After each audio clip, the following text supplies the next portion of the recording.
Welcome back to TPCAST with Mr. Stapleton. We have done a lot of work so far in this poem. We've looked at the title, looked for other meanings behind the title. We've put it into our own words, and we've gone beyond that. We've looked into the connotation. The connotation is not just what the poem says, but what it means beyond what it says. Some of the deeper thoughts, deeper meanings. We're thinking about these things.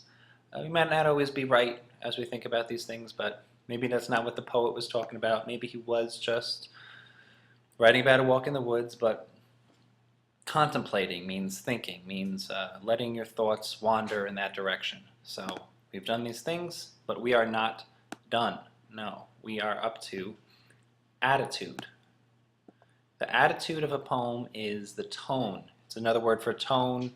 It is the emotions of each line, the kind of thoughts he's having as he's writing this. And we've already discussed this a lot with this poem. We've said here his attitude is, I'm going to use the word contemplative. Contemplative means thoughtful. He's looking at woods. He's at peace, he's thinking, he's watching the snowfall.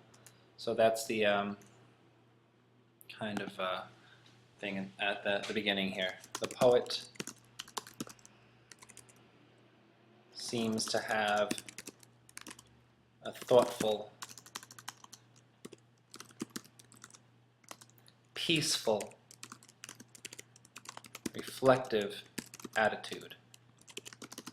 He's not rushed, he's not hurried, he's just sitting back thinking about these woods, watching the snowfall, contemplating his ideas, and reflecting on life beyond this. So I'm going to leave it at that.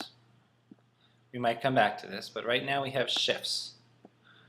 Shifts is related to attitude. Shifts in the speaker, so is there ever another speaker in this poem? We have a author looking at the woods, and it seems like he is the speaker throughout this poem, that there's no other voice who comes in. Sometimes a lot of poems, there'll be one person talking and then another person talking.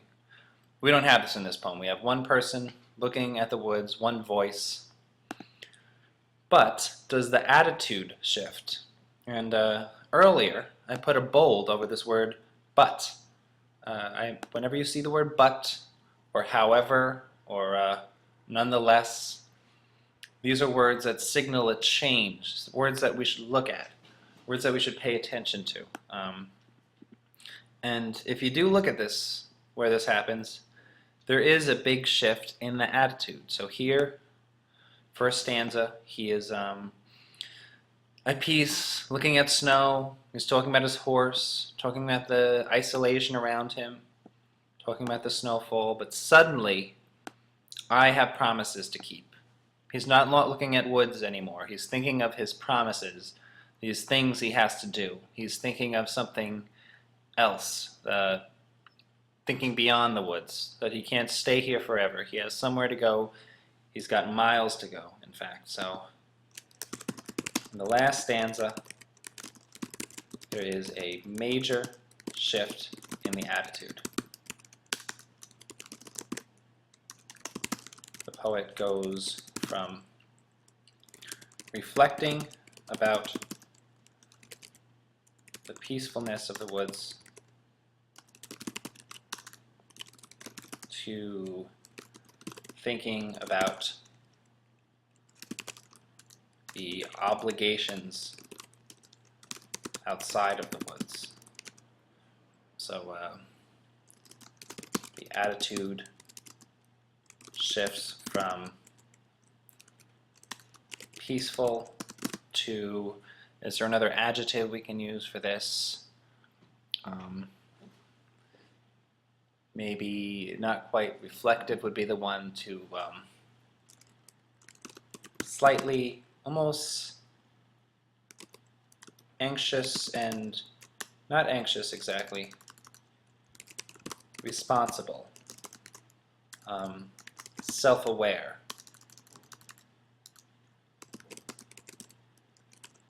He's no longer just in drifting off into the woods. He is aware that there's other things to do. He's has a sense of responsibility, a deep sense that this is not, I'm not ready to just sit here forever in the woods. So now, once again, remember the first thing we did was look at the title. Now we've looked at this poem, we've found shifts, we found the tone, we've looked beyond the literal meaning. Once again, we're going to look at the title. Is there something else we get out of this title? Because the title of a poem is very important. A lot of people sometimes just go right for the words, but they miss something very important if you miss the title very often. So, stopping by the woods on a snowy evening. Does it mean something else? Can we look at this on an interpretive level? So can we look at this as something more deeper, more less what is written? So the title seems to represent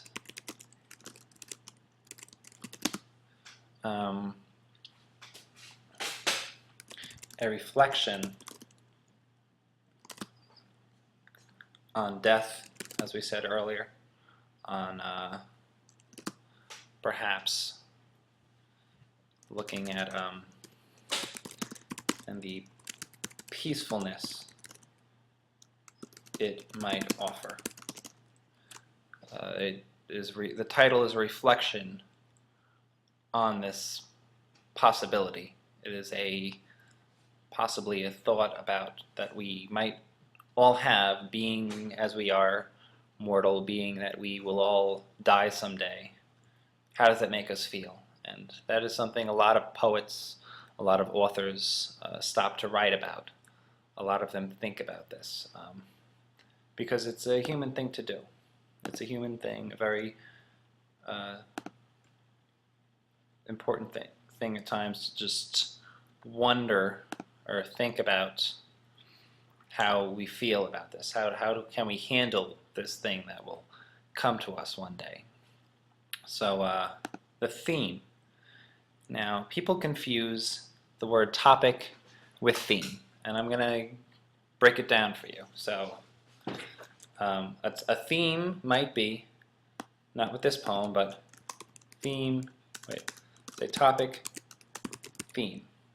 Let's look at the Wizard of Oz. A topic might be home. A theme is there is no place like home. So no place like home. So now that's different. So now we see a topic is just some category you're writing about. A theme is the message. It is something beyond just the title. So a topic might be death. A theme might be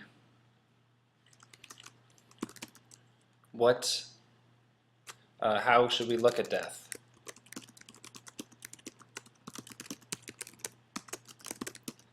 Is it terrifying, peaceful, or simply, another part of existence? So that might be close to where we're at, or what we're looking for right now. A theme is the message. It is the reason the poem is written. It is why people write poems. They write it to convey a certain theme. So here I'm going to say, we kind of said it so far before. He emphasized it with the connotation, with the deeper meanings he was going for. It was sort of apparent in his attitude, in his reflection. We see it in the shifts of awareness. I'm going to say, death may seem peaceful at times, but we have to go on living.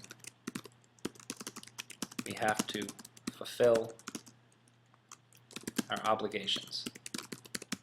So that, I'm going to say, is my theme. It is the central purpose, and I hope you can get to work now on doing this with whatever poem you're working on, and I hope you have good success. Thank you for watching this video.